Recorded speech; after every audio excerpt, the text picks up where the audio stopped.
Explorers and NQE Overland with the first of a new series of historical walkthrough videos, which we're going to feature on both channels. So if you're not subscribed to our new channel, NQE Overland, whip over there now and subscribe and click the little bell notification button, because these videos will be uploaded on both channels.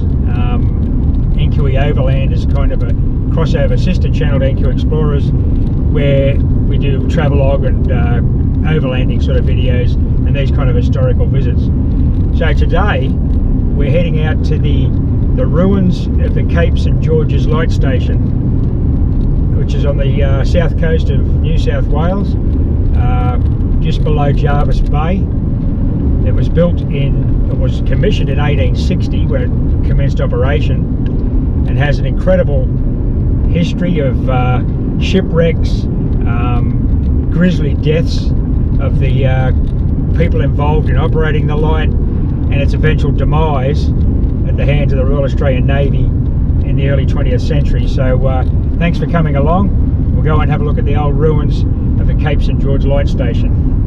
Just a reminder, we're filming all these videos in 4K now, so go down to the resolution cog there on YouTube and hit 4K.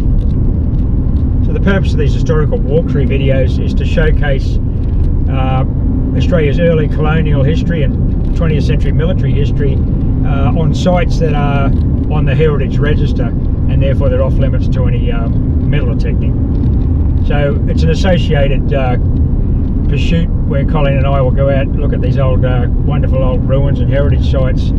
So I'm really looking forward to this today. The Cape St. George's Light ruin is a place I've known about for many years, and I've always wanted to visit it, and today's the day, so it's good to have you along with me. I hope you enjoy our little walkabout in there.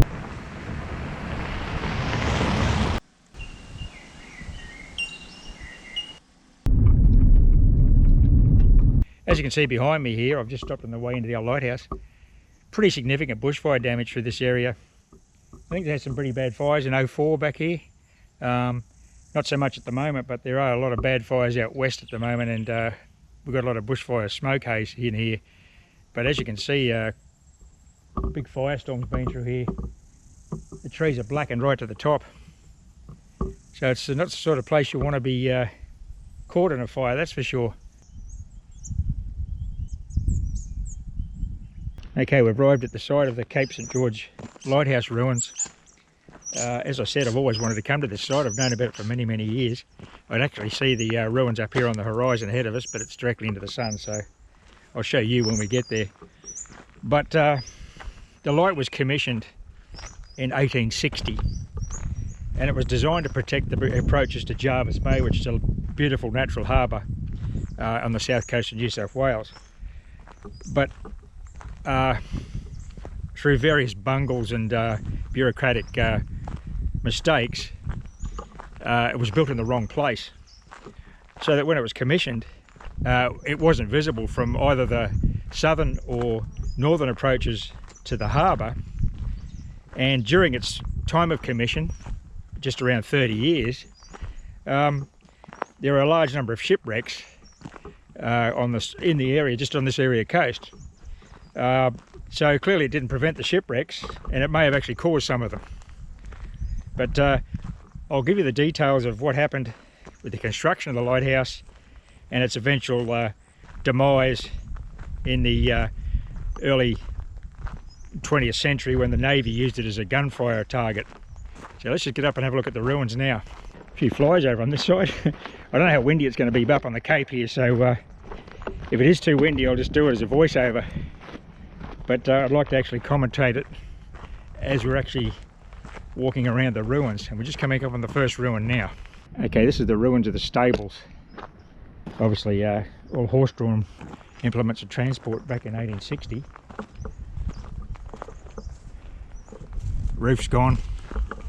It would have been wooden doors on the front.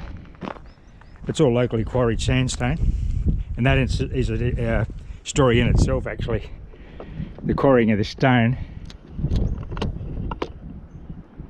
So that's the main stable enclosure. So the lighthouse was supplied by sea because there was no inland access. There's no road from the hinterland, and the nearest landing was 4 miles distant, so it was always difficult getting supplies to the lighthouse. And as in most lighthouses all around Australia, and indeed around the world, it was a very isolated existence for the light keepers and the families who lived out here, rarely seeing supply ships or members of the public, or going into town even. It was very difficult, and trying to keep a horse fed out here was difficult. There wasn't much to eat, so they had to get horse food in and all sorts of things. So a lot of problems on these remote light sites in the 19th century. So the families who lived out here kept goats for milking, which supplied their needs for milk, and I guess they used goats for meat too, because really the supply situation wasn't reliable, and when the winter storms came in, it could be quite a period of weeks between resupply. Okay, this is the seaward view from the side of the lighthouse. You can see these massive cliffs facing out into the South Pacific. There's a lot of bushfire haze in the distance, so you can't actually see. That's the entrance to Jervis Bay. And over there is Point Perpendicular, where they built the replacement lighthouse, which is still in service today. It was easily visible from the southern and northern approaches to the harbour.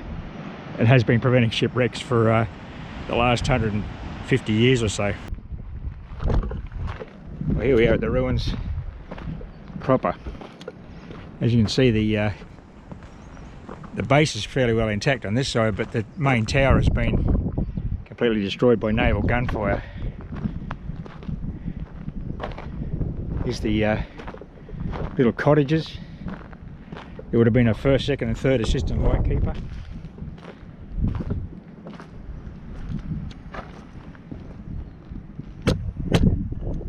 Those little rooms underneath.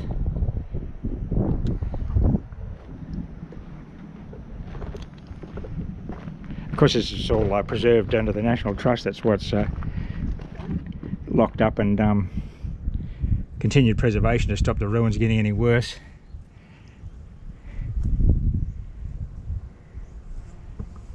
But look at the stonemasonry, it's just beautiful. Although the contractor was a bit of a scallywag. I'll tell you that story later.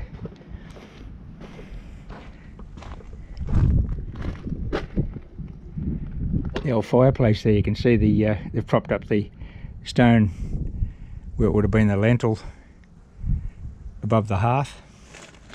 And I'll tell you what, you'd need a fire here in the winter. When those winter storms roll in from the South Pacific, it'd be a little bit chilly.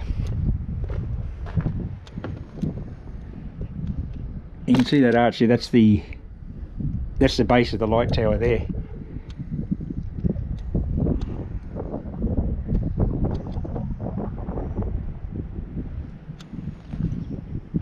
What a spectacular spot.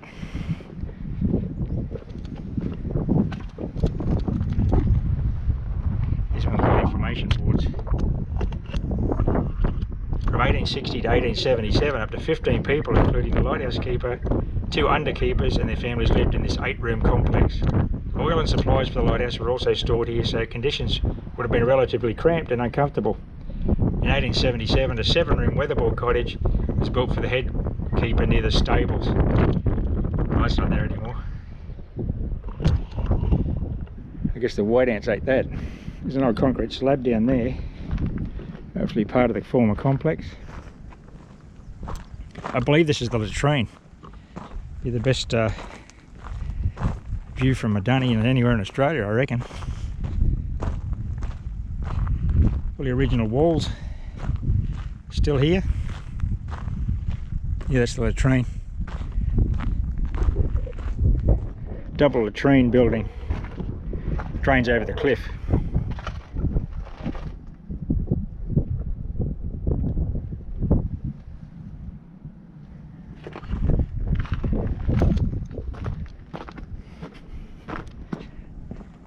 Now have a look at that.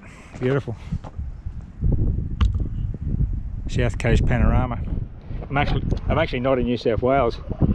For anyone who's not Australian and doesn't know exactly where I am, this is the Jervis Bay Territory. It's a federal territory that was gazetted as the port for Canberra when Canberra was established inland in the early 1900s. Of course, in 1860 it was New South Wales then, but it's actually a federal territory that's not part of the neighbouring state of New South Wales. So it's administered directly by the Commonwealth, a bit like the District of Columbia in the United States, as the closest example. That's the southern wall of the lighthouse. See that small remnant of the circular tower. Gee, it's a beautiful day out here. Usually it's I expected a howling gale. Look at these rock formations and these vertical cliffs. Unfortunately, there's a lot of death and hardship involved with this site. I'll do a bit of a narrative on the tragic deaths that took place here, which included the teenage daughters of one of the keepers, and she was accidentally shot while skylarking was the official description. Controversy started even before construction, when the Pilots Board received numerous communications and reports questioning the angles of visibility of the site from the north and the south and its proposed and actual locations, which proved to be 5 miles apart. Finally, when the Pilots Board examined the site, they reported that the initial map prepared by Millington and Dawson suffered from, quote, discrepancies of so grave a character that it is impossible to decide whether either position marked on the map really exists. And they also questioned whether the facility would be visible from the required approaches.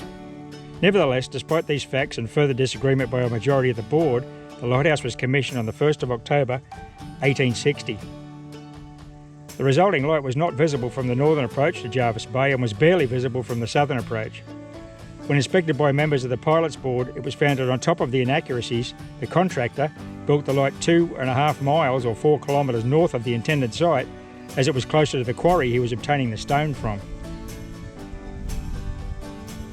From 1864 to 1893, there were 23 shipwrecks on the south coast of New South Wales in the vicinity of Jervis Bay. So this is obviously Cape St. George. The lighthouse was actually supposed to have been built around the next point, about 4 kilometres further south, but was built here because the contractor felt it was a better spot because it was closer to the quarry where he was quarrying the stone. So that was just unbelievable kind of government bureaucracy that allowed this all to happen without any of the approval of the Pilots Board, which was the authority at the time for coastal shipping and navigation. So the Pilots Board didn't approve the site, didn't approve the expenditure, and then when the contract was awarded, the contractor chose not to build on the surveyed site because it wasn't convenient to where he wanted to quarry the stone. Incredible story. In July 1887, Harriet Parker, teenage daughter of the assistant lightkeeper, was accidentally shot in the head by Kate Gibson, the chief lightkeeper's daughter. The jury of the ensuing coronial inquiry stated that Harriet had died from a gunshot wound accidentally received, and that Kate Gibson was not to blame as they were skylarking. In 1895, Edward Bailey, the chief lighthouse keeper, drowned while fishing 3 kilometres south of the light, leaving a large family of 11 children. He was washed off the rocks and was believed to have been taken by sharks. Here's one of these sandstone blocks just laying on the ground. Look how beautifully worked that is for 1860. Just beautiful. And they had to transport it all here too, of course, and then construct it. Even though he was a bit of a rogue, he was obviously a good stonemason.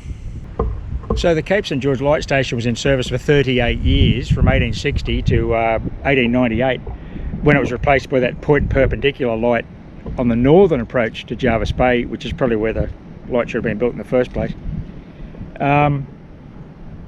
During that 38 years, a large number of shipwrecks occurred along the coast, despite the light being here, so perhaps even because of it, the shipwrecks continued.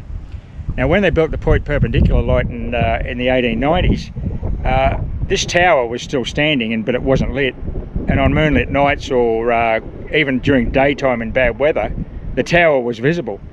So there was always the chance that, and this did happen, that ships' captains and navigators mistook this light for the point perpendicular light.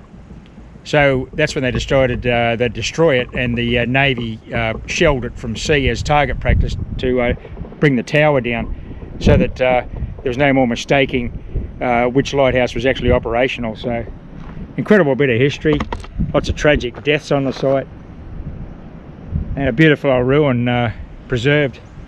Well, I hope you enjoyed that little look at the ruins of the Cape St. George Lightstation, everyone.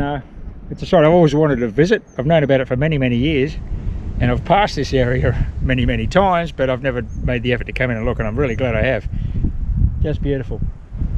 And it's nice to be out here today on a calm day. I'm the only person here. Doesn't seem to be a great interest in the place. But anyway, like I said, it's a lovely old bit of history. Just sitting here, weathering away, and you can only imagine what it was like in the 1860s, living here, so far from anywhere, in a really pretty location. Anyway, thanks for watching, everyone. Happy fossicking. Bye for now.